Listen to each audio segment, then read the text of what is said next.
Hacer una pausa y regresamos aquí a los micrófonos del Café Federico, recordándoles nuestra línea telefónica para los comentarios que quieran hacernos llegar, no importa que sean de cualquier crítica, mientras no haya mala leche, ¿no?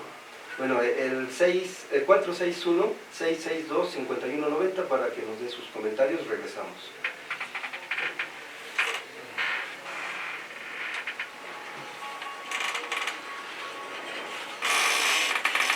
Muy bien, la primera parte estuvo bien, argumentado. Bueno, ahorita me di cuenta en un dato técnico. Te decía lo de la luz porque mete armónicos a la transmisión. Sí, Ajá. pero que si no, no se ve bien, no traigo la lámpara. Sí, está bien. No, bueno, es como un dato. La subo, la voy a subir, ¿está bien? Ahí te la paso. Era el proyecto de una persona que vino, no sé si te acuerdas. ¿Cómo no? Sí me acuerdo. Que tiene un portal, no me acuerdo cómo se llama, que es muy popular. Sí. Y empezó a decir, no, pues yo lo voy a grabar cada 8 días y lo voy a subir, lo voy a editar. Y entonces, pues nada más dije, esa vez vino, ya jamás regresó. Yo creo... Sí puedo subir los programas que se graben como podcast, Sí. Yo no vuelvo a... No hay derechos de autor, ¿no? Es un espacio público. Está bien, porque ves que también ha habido temas muy interesantes y se pierden, entonces ya una vez en el espacio ya, pues ya se pueden consultar en cualquier momento. ¿Verdad? Me ha gustado mucho. No es el primero, ha habido muchos muy buenos, pero está muy bien, se presentaron datos y todo esto estuvo muy bien. Y sí es importante pues que esté ahí, y trabajar por los otros espacios, mano, porque mientras la radio pues tiene su canal totalmente, el el YouTube y el Facebook pueden divulgar muy bien. Es otra plataforma mucho más grande, obviamente. Ahora hablaron mucho, bueno, más de lo Es que el tema es recientemente. la candente, de la medida es lo que se nota. ¿Sabes Hacemos un por toma candente y ¡pum! Tiene mucho interés porque los que piensan como los que derrocaron a Evo añoran que pase en México. O sea, si allá pasó, aquí también podemos hacerlo. Es como un espejo. Se quieren ver en un espejo que suceda lo mismo aquí en el país. Yo no sé la circunstancia del ejército, pero creo que no es la misma. El ejército mexicano. Pues yo dije, quién sabe, mano. Sí, sí, yo leí ya lo iniciaron, que ya. fue súper infiltrado por la ultraderecha. Pero que era un general jubilado. No importa, pues. No, o sea, aquí en el golpe de estado desde- de Evo hubo expresidentes, militares en retiro. No sé si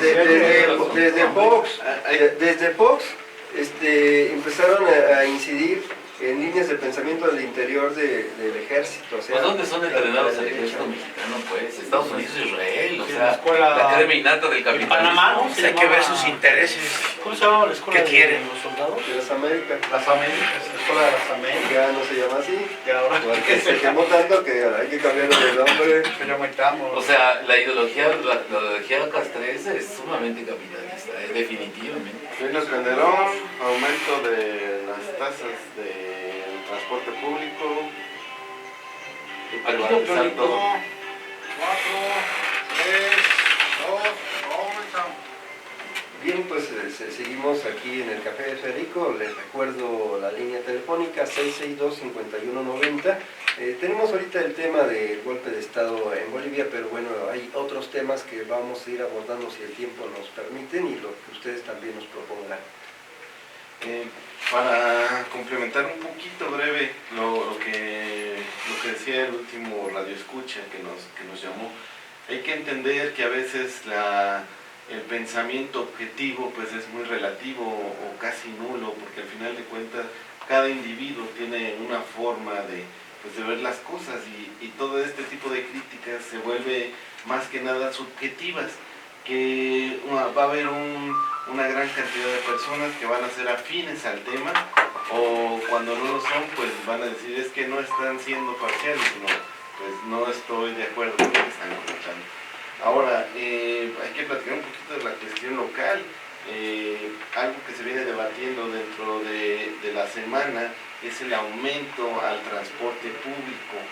Ya se había hecho en el gobierno anterior, había habido movilizaciones, están ahorita en la rebatinga, pero pues no hay de alguna manera datos duros que justifiquen que el gobierno municipal de Celaya les apruebe a los concesionarios del transporte público este aumento. Aquí se vuelve interesante porque hablábamos, o yo he puesto mucho hincapié en la transparencia. ¿Qué nos podría decir esta transparencia? Pues bueno, ¿cuáles son con los resultados que están teniendo respecto a ganancias pues los concesionarios del transporte público para decir si en verdad están afectando sus intereses, que ahora es más caro, no sé, el uso de la gasolina, lo cual, o diésel en su caso, porque son camiones, pero también es algo que el costo de los energéticos pues se ha mantenido, tal vez tiene un rango de variación, pero se ha mantenido. Entonces, por ese lado no veo una justificación al aumento del salario público. Por otro lado, cuando se hizo el último aumento y se implementa el sistema CIBE, que pertenecía a un familiar de los gobernadores anteriores, bueno, en este caso Ismael Hernández, decían que esto iba a modernizar las unidades, que íbamos a hacer casi como el transporte público del primer mundo, y pues decían, bueno, a lo mejor, ¿qué tal? O sea, ¿cuál es el impacto que se modernice de una u otra manera? Si la persona que, digo, los choferes, que es una parte importante de la sociedad, necesitan mejor capacitación para decir, bueno, estoy llevando a una persona de un lado a otro, pero los concesionarios me están exigiendo un horario límite, si no me repercute directamente en mi salario. Entonces, pues este tipo de cosas parece que no se escucha para la toma de decisiones en decir si sí se debe de aumentar el salario público o no se debe aumentar el salario público. Estamos hablando que actualmente... El salario público, ¿no? Digo, perdón, el costo del transporte público, que es actualmente en Celaya de 9 pesos. Están hablando de que aumente ya sea 10 o a 11. Están ahorita en el debate y bueno, es algo importante que nos A ese respecto yo escuché que el sistema que se quería utilizar era el de León, que el de León tiene orugas y también están los transportes, ¿cómo se dice? Microbuses, que pues llegan a una central y de esa central se pasan a otra central, pero en todo León. Entonces, cuando tú pagas un pasaje de un extremo de la ciudad para el otro extremo, si tú llegas a una central y dices, ay, pero ya no va para donde yo voy, entonces te puedes bajar, puedes tomar el autobús que va para ese lugar a donde tú vas, pero es el mismo precio, o sea, el mismo pasaje, con ese mismo pasaje puedes hasta mantenerte ahí dando vueltas como perinola todo el día. ¿No? El transbordo. Sí, de transbordar, ese era el sistema que se pretendía aquí en Celaya. Es uno de los puntos y quedó en el aire, pues. Pero hay que recordar que también, como se hizo anteriormente, se dijo que todos los concesionarios iban a tener el pago digital y algunos no lo tomaron. Entonces, ¿qué va a pasar si unos concesionarios dicen, no, tú le pagaste a la otra empresa, yo no te voy a aceptar ese transbordo? Entonces, ¿cómo logras? Yo creo que, mira, el asunto del transporte es muy complejo. Desde el principio de aquellos tiempos, aquellos años en donde hubo las tomas de carreteras y demás, porque ahí todo el mundo se vio perjudicado y todo el mundo decía que tenía razón. El transporte dice, bueno, yo quiero subir el precio porque la gasolina ya no me deja y porque ya no es negocio o mis márgenes de ganancia son. Nada más están viendo desde el punto de vista de sus intereses como empresa. El ayuntamiento igual se defiende, ¿no? Pues ahora te voy a imponer a que tengas que meter un sistema de tarjeta digital, ¿verdad? Porque es la innovación, es esto, las cámaras y demás, y obligan a los transportistas a hacer una erogación. Hubo por ahí, se manejaba un dinero que dio el gobierno del estado y que nunca le dieron a sus manos y demás. Hubo planteamientos ahí de fraude, situación. Y a final de cuentas, el pasajero, el pueblo como tal, bueno, dice, bueno, está bien, dice, pero yo no gano lo suficiente como para pagar esa cantidad. O sea, si tuviera un salario adecuado, pago eso y hasta un poco más, ¿verdad? Pero le exijo a las empresas que den un buen servicio, transporte. En aquellos tiempos se dieron accidentes, lamentablemente, ahí está el caso, ¿no? Una persona que fue asesinada por un atropellamiento y no hicieron caso omiso las autoridades y el transportista igual se hizo dormido y no pagó. Y las volcaduras y los accidentes que tienen, los choferes también son trabajadores y son explotados, ¿verdad? Porque los someten a ciertos horarios explotadores realmente, Sí, ¿no? yo no quiero especular en cuanto al estado físico de los conductores, pero cuando sabemos que son jornadas de hasta 20 horas, 18 horas, 12 horas la mínima, y el consumo y el aumento de las metanfetaminas, el llamado cristal, que hace que una persona parezca Superman, tenga toda la energía del mundo, y entonces se dan en algunos estudios, yo no digo que aquí en Celaya los estudios que yo he leído es a nivel nacional, como una serie de choferes y transportistas se han aficionado pues a una serie de drogas, desde los medicamentos que era para no dormir, para poder manejar 4 o 5 horas sin parar, como esos los choferes de camiones en la carretera, hasta ahora también el estrés de manejar en una ciudad que tiene calles muy estrechas y que tienen ellos un límite de tiempo para llegar de una parada a otra. Ellos, si se atraviesa el tren o si se le ponen rojos los semáforos, eso no es pretexto, estos tienen que llegar. Entonces, ¿qué ocasionan?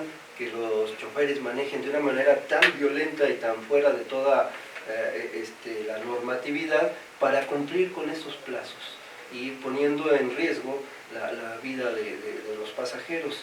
En cuanto al transbordo que estaban planeando aquí Roberto hace un momento, yo creo que si subiera un peso, fuera 10 pesos y hubiera ese transbordo, yo estaría de acuerdo, porque muchas gentes no solamente toman uno, toman dos, claro, o algunos hasta más, para salir de su casa y llegar, por ejemplo, al transporte foráneo.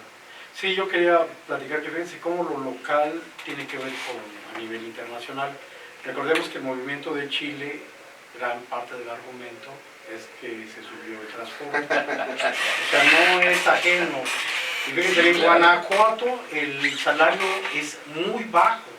Lo promovieron por mucho tiempo como un salario bajo para atraer a las empresas y lo demás. Entonces, qué bueno que se están viendo la cuestión de transbordo, qué bueno que están viendo las rutas, qué bueno que estén viendo las cuestiones logísticas en términos de transporte. Pero yo creo que mucho del eje del debate fuerte debe de ser el salario. ¿Por qué? Porque la gente se transporta, la gente que generalmente se transporta son los hijos de los trabajadores o de los desempleados o de los comerciantes. Entonces, sí es importante que los puntos principales que debamos de discutir y de reflexionar pues tienen que ver en este esquema neoliberal y que vamos a poder hacer ante este tipo. Lo que va a seguir es menos y seguir habiendo outsourcing y otra serie de cosas que lo único que hacen que la salud, el poder adquisitivo, la seguridad social disminuya. Es necesario revertir y cambiar este esquema social, este esquema, si quieres no pido el regreso, pero el welfare state no es malo, pero sin embargo, o sea, hay cosas muy justas que los países nórdicos se dan y todos y hasta incluso los ricos presumen, pero yo creo que muchos de los casos que se están dando son importantes. Aquí el meollo del asunto del transporte tiene que ver con la capacidad de poder sobrevivir y reproducir de la sociedad, que tiene que ver con el salario. Sí. Nos vuelve a llamar, nos llama más bien el señor Fermín Moreno Orduña y felicita al programa y a los que están participando en los micrófonos. Comenta que la salida de Evo Morales es digna para América Latina y que los panelistas muy bien en los comentarios sobre Evo Morales. Gracias. Pues gracias a usted, señor Fermín, por escucharnos y también por participar a través de nuestra línea telefónica. Sí, referente a lo que decía el compañero acerca del costo del salario y del pasaje. Aquí nada más rápidamente haciendo cuentas rápidas. Si en una familia 2 hijos van a la escuela y el esposo trabaja y se transporta al menos con un camión de ida y vuelta, al mes está gastando 1,080 pesos. Y su salario al mes son de 4,000, que gane 1,000 semanales. Está gastando prácticamente muchísimo. una cuarta parte de eso en transporte. En otros países el transporte en Europa es muy caro, por ejemplo, pero obviamente sus ingresos son mayores y dedican un 12-18%. Aquí estás gastando el 25% mínimo, porque es posible que los hijos... Sí, estamos hablando de la cuota más baja. La cuota más baja. Pero, o sea, realmente razón tiene el compañero en el asunto de lo que se tiene que modificar de fondo si se quiere realmente dar una solución verdadera al problema es el salario. Ahora, si no, bueno, pues vamos viendo las entradas y salidas. Bien decías que el asunto del transbordo es un beneficio para la población. Y digo, la población con gusto daría eso, pero que también se beneficia a los estudiantes, que también se beneficia a los estudiantes, a la gente de mayor edad. Yo creo que esa es una situación que desde hace algún tiempo el municipio, no sé por qué, pero defendía los intereses de las empresas, es decir, no, aquí si no es con tarjeta, ¿verdad? Los estudiantes no tienen que pagar su cuota completa. La gente de la mayoría, si quieres los beneficios, tienen que ser con tarjeta. Ya nos explicaba aquí el compañero el por qué. Resultó que al final de cuentas es un negocio familiar. Entonces, pero bueno, esas son las cuestiones que se debe de visualizar, ¿no? ¿Qué beneficios va a tener la población? ¿Y qué beneficios y qué es lo que se le va a exigir a los transportes? Buen transporte, que sea seguro y que además, bueno, el Estado, el municipio, pongas en su papel intermediario, ahora sí, imparcial. Otro factor histórico que no hay que soslayar son pues grupos de poder, las agrupaciones de transportistas, pues desde el nombre se acuerdan de Enrique Velasco Ibarra, la ruta que se llamaba EVI. Habla pues desde los propios nombres, obviamente ya no se balconean así, pero seguramente tras estas agrupaciones de transportistas hay intereses y poderes políticos, empresariales coludidos desde hace muchísimos años. No olvidemos quién es el transportista en Cortázar, que es el antiguo presidente. Estefanía, ¿no? Estefanía. Bien. Son factores que hay que abordar. Yo en estas mesas, no he leído en las mesas que se están dialogando, los que están llevando la cuestión del transporte público, a esos representantes de los trabajadores del transporte público. ¿Por qué no los he escuchado? Bueno, desconozco. Se supone que habla Aldo, el regidor de parte de la facción de Morena, sobre que se están teniendo discusiones amplias con todos los sectores. Pero también es importante pues ver qué es lo que está pasando en materia laboral. Estaba aquí leyendo un artículo respecto a la norma 035, que las empresas están obligadas a diagnosticar y prevenir riesgos psicosociales, violencia laboral y liderazgos tóxicos en los centros de trabajo. O sea, ¿qué quiere decir? Que también ya se debe por ley preocuparse por los trabajadores y si estamos escuchando que tienen jornadas de 20 años y por otros estudios que están ingiriendo algún tipo de estimulante artificial, pues directamente se verían perjudicados pues los concesionarios. Si no hay una evolución de este empresariado explotador, más bien ya lo vienen platicando otros sociólogos o personas que están trabajando en los sectores sociales, que las empresas deben volcar hacia la parte social y no simplemente ver el interés económico de todo esto. Sí, es una postura pues global, en torno al medio ambiente, en torno al bienestar de las sociedades. Lo que le comentaba Ricardo hace un rato era que si en un jardín histórico de una ciudad encuentran petróleo, no tienen por qué destruir el jardín para sacar una ganancia, ¿no? O sea, que no sea el mercado, que no sea la ganancia, que no sea la productividad quienes rijan las vidas de las sociedades, sino que se llegue a acuerdos de convivencia, de bienestar, y donde la economía, por supuesto, que es fundamental, pero no solamente la única. Lo que sucede en Celaya ahorita con el aumento, o el pretendido aumento en los pasajes, en el transporte público, pues yo creo que es una problemática que se da en todas las ciudades, en todos los países, porque estamos viviendo una etapa de transición donde la rama automotriz, que es una de las ramas más poderosas de la economía, está sufriendo, digo sufriendo porque dejan de ganar lo que ganaban, está sufriendo una demanda de cambiar sus modelos hacia el uso de energías renovables, limpias, y que no pongan en riesgo nuestra situación del calentamiento global, de los desastres, de los incendios que se dan en California, en el Amazonas, en África, en China, en Alemania, en todos lados hay incendios debido a este calentamiento global. Entonces, todo esto pues incide en una problemática que pareciera muy simple de decir, sube un peso o se le baja a otro, pero ¿qué hay más allá? ¿Qué pretende el servicio público cuando era municipalizado? Cederlo al empresariado. ¿Cuál es el argumento? Es que van a dar mejor servicio, en que va a haber más competencia y va a ser más barato, cosa que no ha sido cierto ni ha sido así. Pero ¿qué pensarán los concesionarios cuando se les diga, bueno, a ustedes también tienen la obligación de ir cambiando sus unidades? Va a decir, oye, pero es que es carísimo, es que no podemos, pero es parte de un compromiso ético que se tiene como un prestador de servicio. No solamente es la ganancia, tienes que tener esa percepción de un bien público y de un beneficio social. Yo quería comentar sobre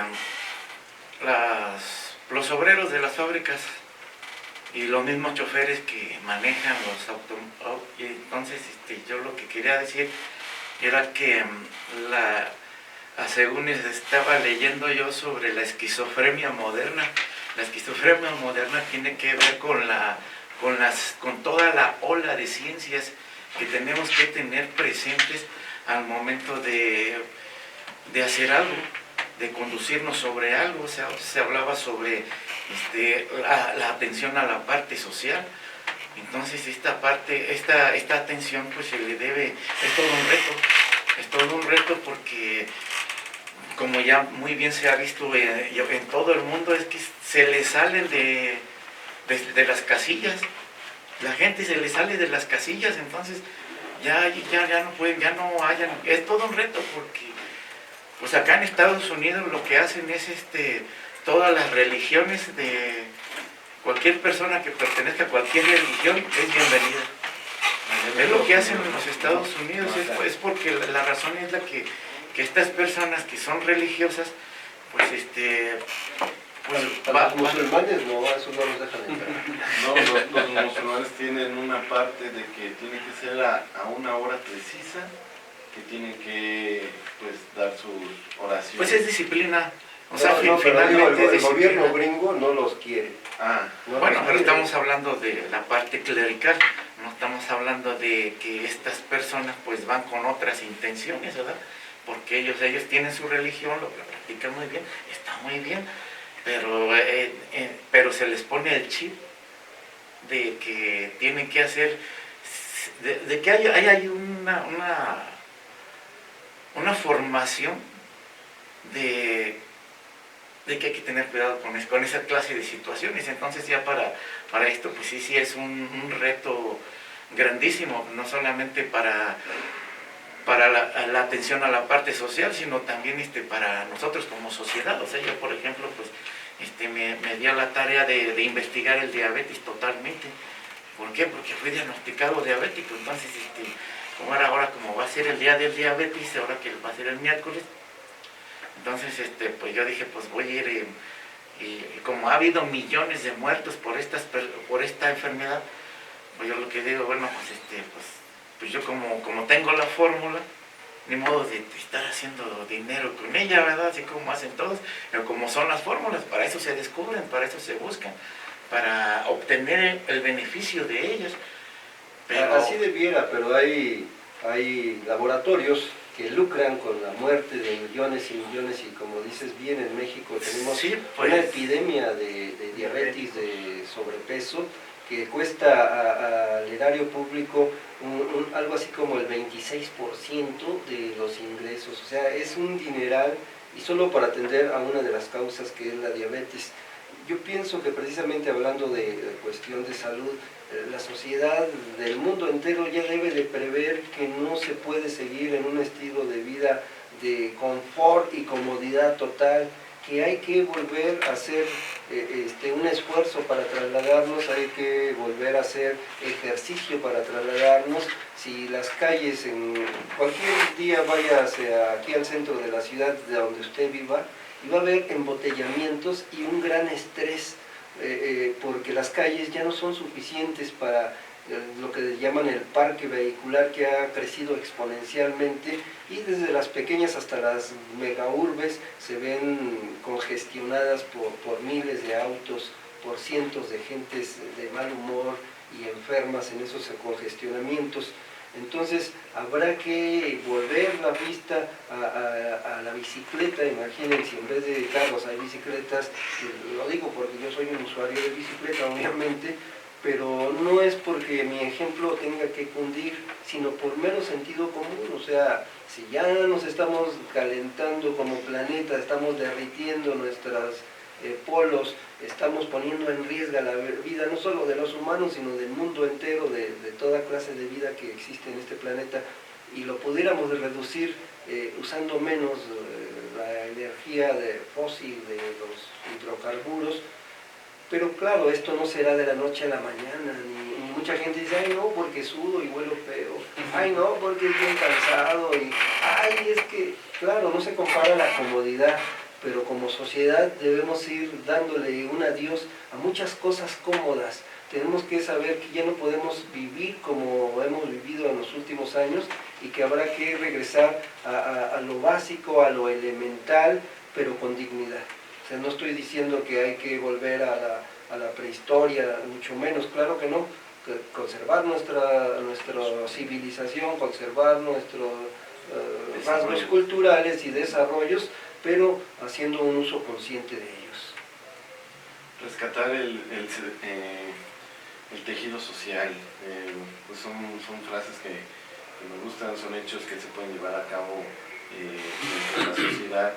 Estamos hablando de la construcción o el desarrollo urbano, que ya no sea, dicen, bueno, es que la ciudad de Celaya tiene calles muy pequeñas.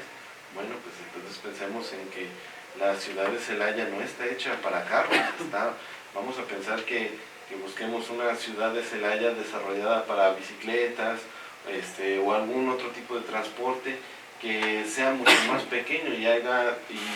Los patines eléctricos que tienen batería de litio. De litio Suben a de su Bolivia. Y no suda. Bueno, hay que tener equilibrio y arrojo.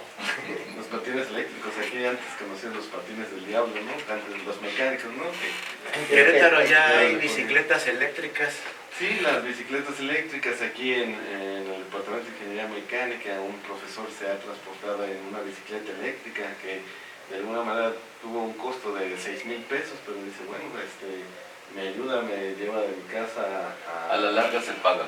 A la larga se paga. 100% ambiental. 100% ambiental, entonces, porque ya son cuestiones de que lo estamos viviendo directamente, estamos viendo cómo ha afectado el aumento de temperatura en nuestra propia ciudad, en la propia ciudad de Celaya.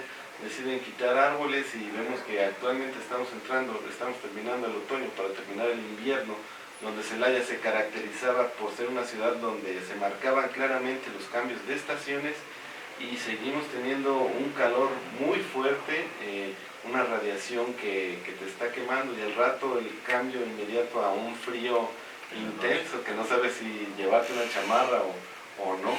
Entonces ese es el estar pensando en cómo nos vamos involucrando tecnológicamente, socialmente, en las tomas de decisiones que se están teniendo, ya sea en un pequeño núcleo familiar hasta en el gobierno gobierno actual, ¿no? Por eso estamos diciendo, bueno, que esta problemática del transporte público, se viene una obra que quieren aprobar, que es el nuevo puente que quieren hacer en la Avenida Irrigación, un proyecto que dicen ya está aprobado, ya, pero otra vez es una obra que está beneficiando a la parte automotriz, no se está pensando en otras partes. Si bien yo creo que tal vez hay que reconocer el hecho de que se han tenido por algunas avenidas la construcción de estos pasos de ciclovías, pues habría que fomentar más este tipo de obra pública, y que no solamente se vuelva una cuestión de transporte automotriz, porque al final de cuentas un auto, por muy pequeño que sea, es un transporte que te está llevando solamente a una persona y te está dejando desocupados hasta 4 asientos. Entonces, ¿qué debemos de hacer para que mejore esta situación? Y bueno, con el tema con el que iniciamos, pues quiero señalar que ya se está diciendo en Twitter que ya Evo Morales ya está en México, ya lo está recibiendo pues el secretario de Relaciones Exteriores, Marcelo Ebrard, y bien, vamos a ver cómo se va desenvolviendo, qué noticias vamos a tener para la próxima semana, y pues es algo de las cosas características del político que ha tenido el país. Yo considero que es importante como recapitular todo. Fíjense qué interesante ha sido esta mesa. Una, bueno, indudablemente la economía, los bolivianos y su sociedad, sus formas democráticas, los espacios ya ganados, y estar como sociedad atentos, claro, a Chile, a Haití, a Ecuador, a estos lugares donde se han hecho movimientos sociales, y entender qué es lo que sucede, ¿no? Entonces, muchos de los problemas tienen que ver con el neoliberalismo, tienen que ver con el imperialismo, tienen que ver con el colonialismo o el nuevo colonialismo. Entonces, es importante que estemos atentos, porque está sucediendo algo que no está desarticulado mucho con lo que nosotros estamos viviendo. Es una cuestión. La cuestión del derecho a la información y el derecho a la opinión. Yo creo que hay espacios, y hay pocos espacios abiertos para la gente pensante de izquierda. Y este es un espacio abierto que me da mucho gusto, que caben todos y que muchas veces se ha manifestado de alguna manera, y que no tienen que ver con esas corrientes de opinión que han sido pagadas y que mantienen un statu quo en términos de la opinión predominante, ¿no? Sino que es importante ir formulando. Es importante que también la sociedad participe democráticamente en las formas de solucionar los problemas del tranvía, de los autobuses, del trasvase, de la logística, de que la gente esté informada sobre la salud, las enfermedades. Es fundamental, y esa es parte de las demandas que tenemos que tener nosotros, y estar en acorde con nuestra sociedad. Es importante también no olvidar que detrás a veces vemos los problemas de manera muy inmediatista, y no, atrás hay industrias, hay bancos, hay gente que tiene muchos intereses, y que, bueno, pues es hora, un momento en que ciertas cosas pues ya pasen a ser de dominio público, eso que es de dominio privado.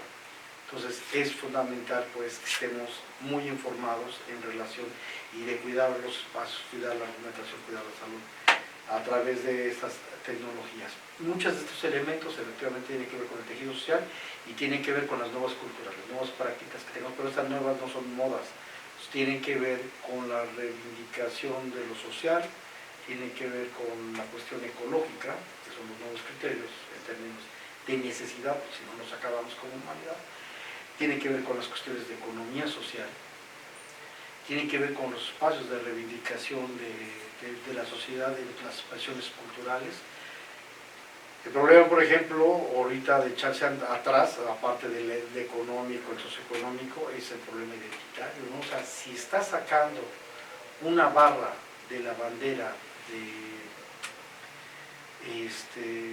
de Bolivia, está sacando, bueno, pues a los grupos indígenas son a los que quieren, ya no los quieren en el gobierno, pues esto es un problema fuerte, es antidemocrático, es arbitrario, y que tiene que que ver con dominios y poder. Entonces es muy importante que lo que estamos abordando tiene que ver con nosotros y con el mundo. Sí, en efecto yo estoy concuerdo en ese sentido. Todo el desarrollo político y social va concatenado en la sociedad, en el mundo. Ya lo veíamos hace rato en Chile, el transporte local, o sea, a final de cuentas. Y yo veo con buenos ojos el hecho de que el gobierno federal haya admitido, haya otorgado el asilo político a Evo. Creo que es internacionalmente solidario. Eso habla precisamente de internacionalismo solidario. Creo yo que estuvo bien, estuvo correcto. Obviamente pues habrá gente que no. México se ha caracterizado por ello, incluso mantuvo, como dijo Levit, bien cierto, el asilo político a varios personajes, de Trotsky, el asunto de los exiliados de España, ¿verdad? El apoyo económico cuando se le dio el decreto del bloque económico a Cuba. México fue uno de los países que siguió comerciando con Cuba. Entonces creo yo que de una u otra manera ha sido una característica y veo con buenos ojos esa situación. Y en efecto, insisto, creo que la sociedad debe ser más cuidadosa, más responsable, debe tenerse, y eso no es más que la educación política. Es decir, la sociedad tiene que ir politizándose, tiene que ir tomando conciencia de su papel histórico que va a jugar, sobre todo la clase trabajadora, campesinos, los obreros. En un momento dado son el único frente, el único frente realmente que va a poder defender un gobierno positivo hacia el gobierno, ¿no? La evolución en la sociedad